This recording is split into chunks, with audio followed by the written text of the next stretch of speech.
Right, folks, welcome back to another video beer review. Today we've got a beer from Left Hand Brewing Company out of the States, and it is their Belgian White Nitro. Now, I remember having Left Hand beers many years ago on my old channel. Having the stout in a bottle, the Nitro stout in a bottle, and being like, how on earth do they make a Nitro stout in a bottle? And to be honest, I'm still not 100% sure how they do it, other than heavily nitrogenating the beer beforehand and maybe a little bit of a dose, and nitrogenating it more than you would normally. But we'll see how this works within a wheat beer, or a Belgian style wheat beer, as it calls itself.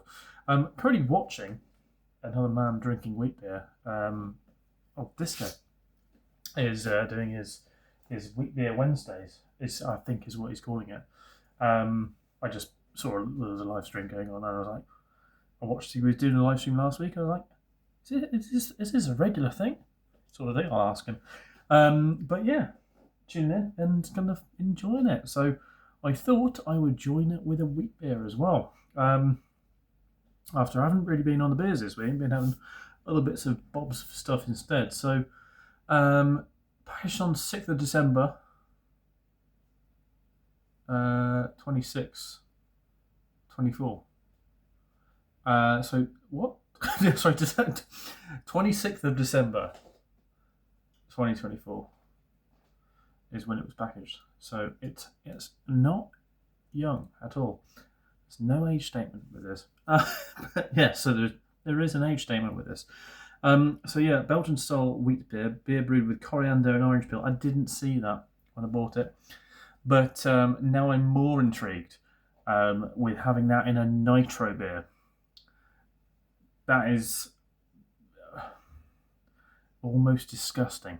As I thought, is it supposed to be kind of like a blue moon going down that line? A blue moon? I haven't had blue moon for bloody years now, and I wouldn't mind having one again, just to remind me of what it is like. And that goes probably the same for a lot of American kind of macro or closer to macro lagers, or definitely macro. You don't see them anymore. I think you used to go and see them. You used to see them if you go to like a chain restaurant or something like that. Maybe about 13, 14 years ago, and nowadays you just don't. You don't see them. Maybe it's just because I don't go to those places, and it is true I don't go to those places because there aren't any down here, in the fucking countryside. But even in Birmingham, where you have places like Resorts World, you have the World Bar there. I don't think their selection there is as good as it used to be. I remember when you used to be able to get a whole load of good, fun stuff there. But yeah, probably not now. In fact, I know not now, because a lot of it stopped. Anyway, different beer, different pour, 4.8% ABV. Super smooth and crisp with citrus and spice. Sorry, the clink on this is... I get so stressed at work when I'm not within about 2 feet of a panel key. This one, you put it amongst your other keys, and it makes an awful noise, or a chime, if you like that noise. Anyway, fucking hell, I have to pour it up there. So pour hard to release the nitro magic. Learn why. lefthandnitro.com. So that's where you're going to learn how, and everything I was trying to tell about. Activate your nitrogen. From our hand to yours. Should I do it left-handed? It's probably going to cause absolute fucking chaos if I do it. Do I invert it before? Do I invert it before I pour it? I'm just going to do that as well, because that will make it way more lively. Just invert it first. If you invert it and then open, let's not open it like that, because that will cause complete carnage. Then pour hard. Just fucking lob it in, mate, and then realise that your glass is slightly too small for it. Probably should have used a bigger glass. Got away with it. Just about. It's dripping. It is dripping. Should have used a bigger glass. We're going to need a bigger glass, as I said in Jaws. But yeah, I could see that because I fucking lobbed that in. It did have that cascading effect, and then there was a portion of me trying to clean it up as well.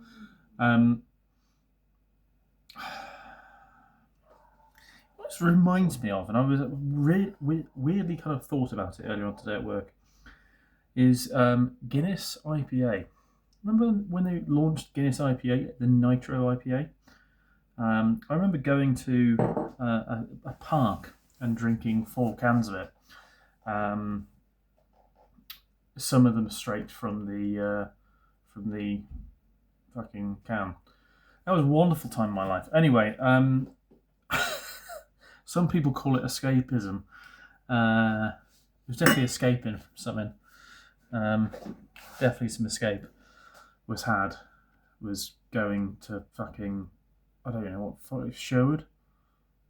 Somewhere around that, Clumber Park sort of way. And just fucking chinning a 4-pack of fucking Guinness IPA. Let's get into the actual creamer that it is.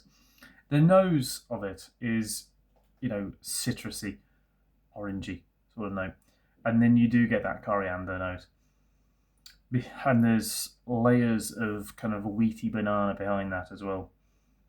It smells, again, I want to say kind of like a Blue Moon with a touch of coriander.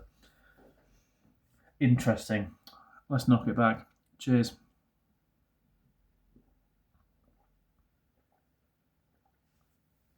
Yeah. So the reason it's been nitro, the downside of nitroing beer is that it can truly fuck a beer, and I think in this case it probably has. It would be a lot nicer if it were on keg or on draft, or just normally carbonated and not nitro. The benefit though of it being nitro means that it is extremely drinkable, and just slurps right down.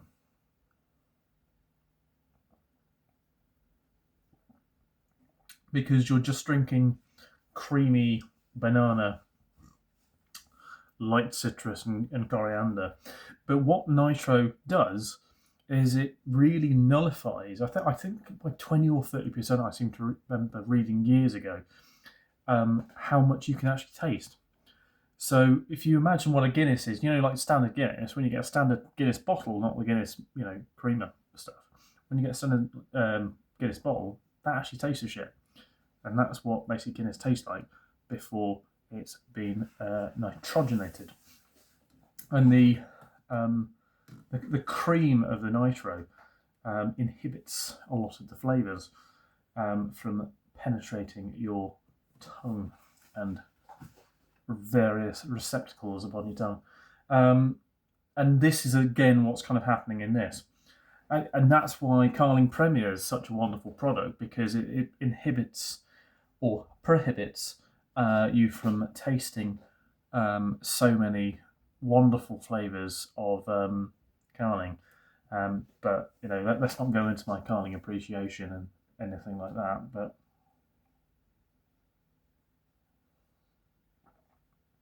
it's weird, and I like it for being weird. I'd like to try it on draft. That's what the world needs. Wheat beer creamers. It's fucking weird, and I really appreciate it for being weird. I don't think it will exist for very long. I mean, that's probably why we've got a bottle in the UK that only recently came onto the UK market that was packaged in December. It's nice to see them back in the UK, though. It's nice to see them back in the UK, because for years we didn't get them.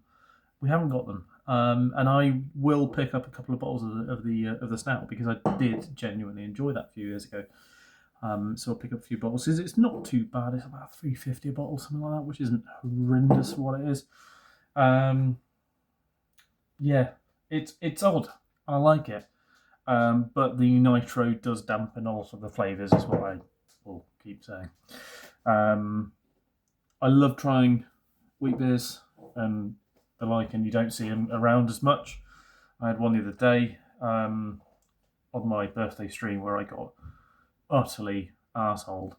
But yeah, really, really enjoy the wheat beer I had on there. So I would like to see more brewers do it. I understand why you don't do it, because let's be honest, it's kind of